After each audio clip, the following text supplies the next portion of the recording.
News4 Telugu channel news కి స్వాగతం. నేను సంధ్య. ముందుగా ముఖ్యాంశాలు. ప్రధాని మోదీని కలిసిన హర్యానా గవర్నర్ దత్తాత్రేయ. పీసీసీ అధ్యక్ష పదవిపై సీఎం రేవంత్ రెడ్డి సంచలన వ్యాఖ్యలు.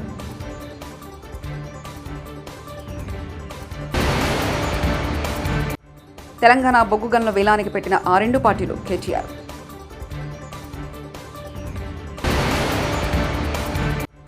తాగునీటి సౌకర్యం లేని గ్రామాలపై దృష్టి పెట్టాలి పవన్.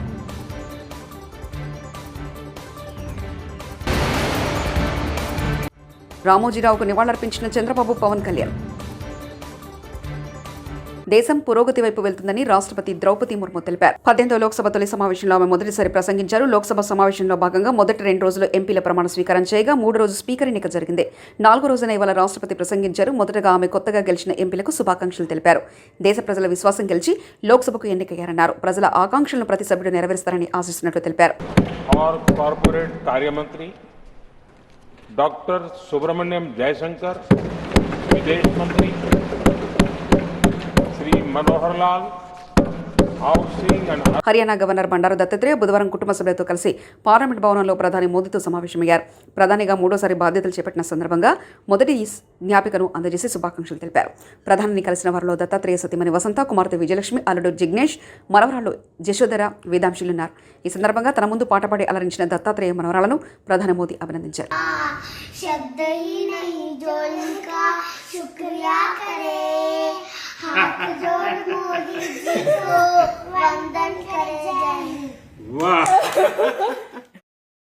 టీపీసీసీ అధ్యక్షుడిగా కొత్తవారిని నియమించేందుకు ఏఐసీసీ కసరత్తు చేస్తుందనే ప్రచార నేపథ్యంలో సీఎం రేవంత్ రెడ్డి ఆసక్తికరమైన వ్యాఖ్యలు చేశారు. తన పీసీసీ అధ్యక్ష పదవికాలం ముగిసిందని అన్నారు. పీసీసీ కొత్త అధ్యక్షుడిగా ఎవరిని నియమించినా వారితో కలిసి పనిచేస్తానని, అధ్యక్షుడి నియామకంపై తనకంటూ ప్రత్యేక చాయిస్ ఏమీ లేదని ఆయన స్పష్టం చేశారు. అధిష్టానం ఎవరిని నియమించినా వారితో కలిసి పనిచేయడమే తన బాధ్యత అని అన్నారు. తాను టీపీసీసీగా ఉన్న కాలంలో రాష్ట్రంలో పార్టీ అధికారంలోకి వచ్చిందని, పార్లమెంట్ ఎన్నికల్లో మంచి పనితీరు కనబర్చామని ఆయన ప్రస్తావించారు. అసెంబ్లీ ఎన్నికలకు మించి పార్లమెంట్ ఎన్నికల్లో కాంగ్రెస్ పార్టీకి ఓటింగ్ శాతం పెరిగిందని పేర్కొన్నారు. లోక్సభలో రాజదండాన్ని స్పీకర్ చైర్ పక్కన గోడకు అమర్చడంపై ప్రతిపక్షాలు విమర్శలు చేస్తున్నాయి.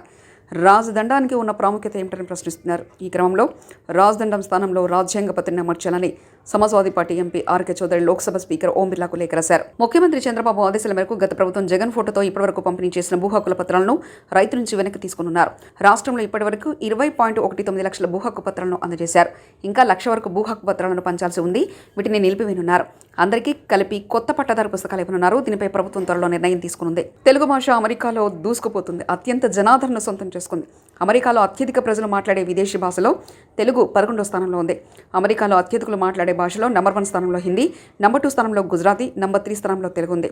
అమెరికా సెన్సస్ బ్యూరో డేటా ఆధారంగా తాజాగా విడుదల చేసిన నివేదికలు ఈ వివరాలు వెల్లడించారు. గ్రామీణ నీటి సరఫరా, పంచాయతీరాజ్ విభాగాల జీపీటీ సీఎం పవన్ కళ్యాణ్ సమావేశమయ్యారు. ఈ సందర్భంగా ఆయన మాట్లాడుతూ తాగునీటి సౌకర్యం లేని గ్రామాలపై దృష్టి పెట్టారు. అతిసారం కేసుల దృష్ట్యా త్రాగునీటి సరఫరాపై ప్రత్యేక శ్రద్ధ పెట్టాలి.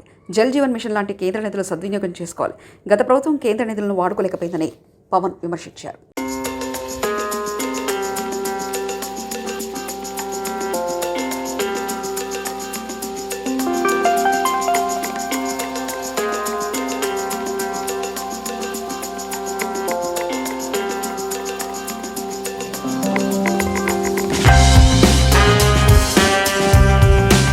పోలీసులు పిన్నెల్లి రామకృష్ణారెడ్డి గారిని అరెస్ట్ చేసి తీసుకెళ్లే సమయంలో టీడీపీ కార్యకర్తలు అక్కడ ఏం పని, అంతకుముందు పోలీసులు ఉన్నా సరే నిలవరించకుండా టీడీపీ కార్యకర్త శివను పిన్నెల్లికి సమీపంగా ఎందుకు రానిచ్చారు? అక్కడికి వచ్చి రెచ్చగొట్టడానికి శివ ఎందుకు ప్రయత్నించాడు? దాన్ని పోలీసులు ఎందుకు నిలవరించలేదు? తిరుమల శ్రీవారిని పలువురు తెలుగుదేశం పార్టీ ఎమ్మెల్యేలు దర్శించుకున్నారు. గురువారం వీఐపీ ప్రారంభ విరామ దర్శన సమయంలో కళా వెంకట్రావు, ధర్మరాజు, ధూళిపాల నరేంద్ర, బివి నాగేశ్వరరెడ్డి వేర్వేరుగా స్వామివారి సేవలో పాల్గొని మొక్కులు చెల్లించుకున్నారు. తిరుమల తిరుపతి దేవస్థాన ఆలయ అధికారులు వీరికి స్వాగతం పలికి దర్శన ఏర్పాట్లు చేశారు. దర్శనం అనంతరం రంగనాయకుల మండపంలో తెలుగుదేశం పార్టీ ఎమ్మెల్యేలకు పండితులు ఆశీర్వచనం చేసి స్వామివారి తీర్థప్రసాదాలను అందజేశారు.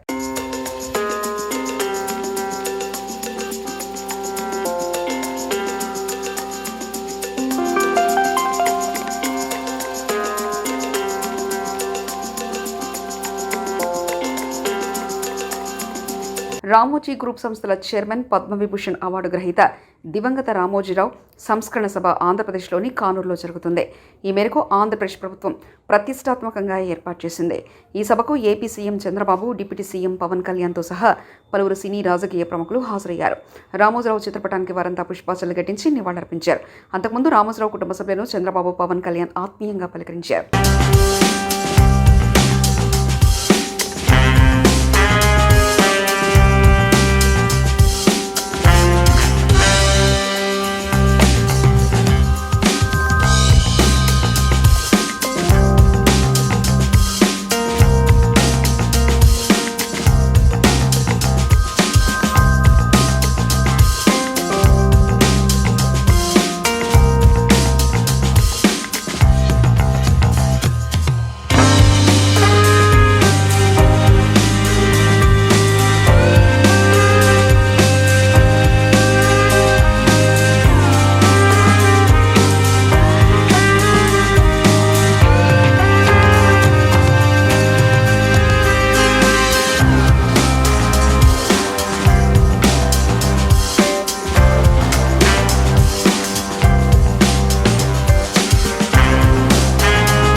అశ్వాపురం మండలం అమ్మగారిపల్లిలో బీజీ కొత్తూరు పంపు హౌస్ను వ్యవసాయ శాఖ మంత్రి తుమ్మల నాగేశ్వరరావు పరిశీలించారు.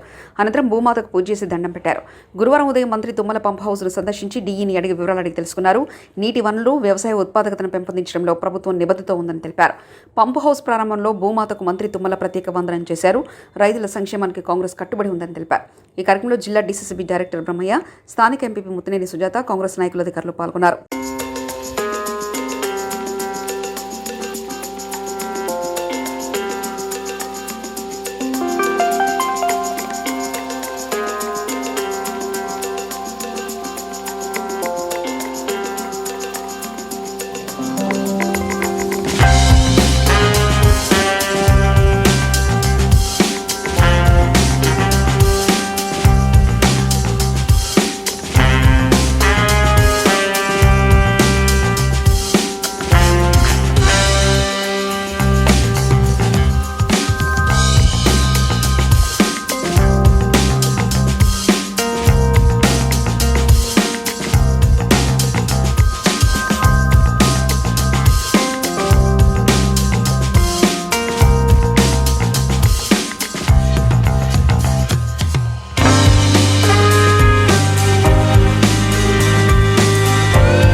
సింగరేణిని ప్రైవేటీకరించేందుకే తెలంగాణ బొగ్గు గనులను కేంద్ర ప్రభుత్వం వేలం వేసిందని బీఆర్ఎస్ కార్యనిర్వాహక అధ్యక్షుడు కేటీఆర్ ఆరోపించారు.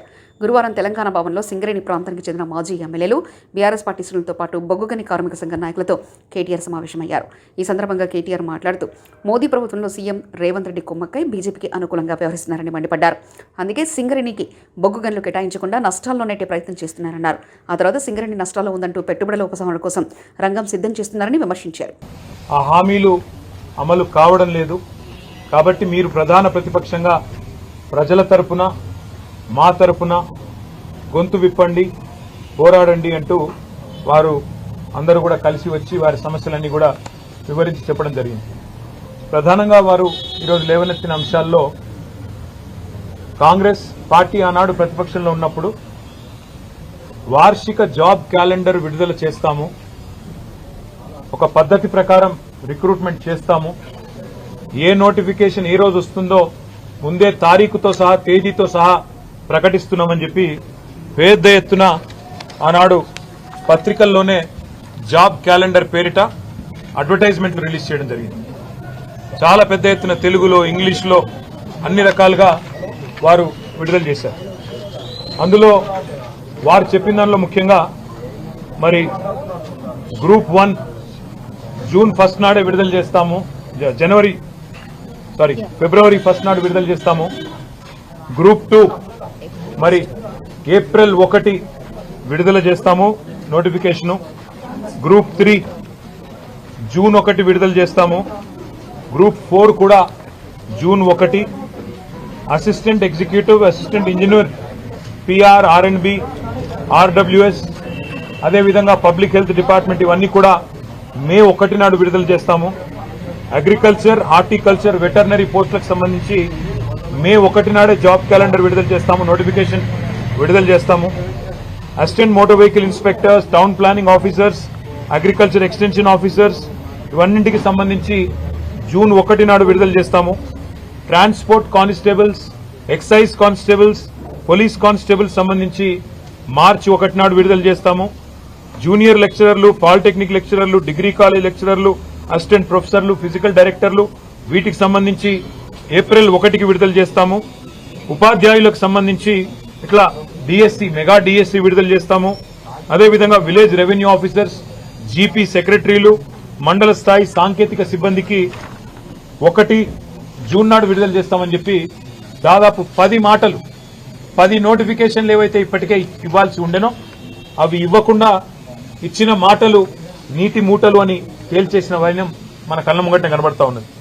అదేవిధంగా గ్రూప్ 2, గ్రూప్ 3 ఈ రెండింటికి సంబంధించి స్వయంగా ఈరోజు ముఖ్యమంత్రిగా ఉన్న రేవంత్ రెడ్డి గారు గ్రూప్ 2లో 2000 ఉద్యోగాలు పెంచుతాము, గ్రూప్ 3లో కూడా వేలాదిగా ఉద్యోగాలు పెంచుతాము, కేసీఆర్ గారు చేయలేదు, కేవలం 783 పోస్టులే పిలిచినాడు, నేను 2000 చేస్తానని చెప్పి రేవంత్ రెడ్డి గారు చెప్పారు.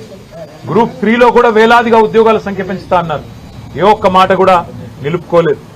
అదేవిధంగా మెగా డిఎస్సీ అన్నారు, మొదటి కేబినెట్ లోనే మెగా డిఎస్సీ ప్రకటిస్తామన్నారు. మరి ఇప్పటిదాకా ఈ ప్రభుత్వం వచ్చిన తర్వాత, కాంగ్రెస్ ప్రభుత్వం వచ్చిన తర్వాత 2 పనులు చేసినారు. కేసీఆర్ గారి ప్రభుత్వంలో ఇచ్చిన గ్రూప్ 1 నోటిఫికేషన్ రద్దు చేసి తిరిగి 60 పోస్టులు యాడ్ చేసి కొత్తగా రీనోటిఫై చేసినారు. మెగా డిఎస్సీ అన్నారు, దగా డిఎస్సీ చేసినారు. కేసీఆర్ గారు 5000 ఉద్యోగాలతో డిఎస్సీ ప్రకటిస్తే దాన్ని రద్దు చేసి ఇంకొక 5000 మాత్రమే కలిపి ఇవాళ రెండోసారి మళ్ళీ డిఎస్సీ అని మోసం చేసే ప్రయత్నం చేస్తా ఉన్నారు. ఇవాళ భారత రాష్ట్ర సమితి తరఫున అదేవిధంగా ఇవాళ మమ్మల్ని కలిసిన ప్రధాని మోదీని కలిసిన హర్యానా గవర్నర్ దత్తాత్రేయ పీసీసీ అధ్యక్ష పదవిపై సీఎం రేవంత్ రెడ్డి సంచలన వ్యాఖ్యలు.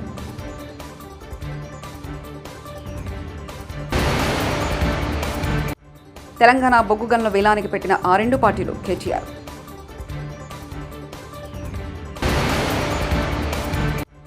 తాగునీటి సౌకర్యం లేని గ్రామాలపై దృష్టి పెట్టాలి పవన్.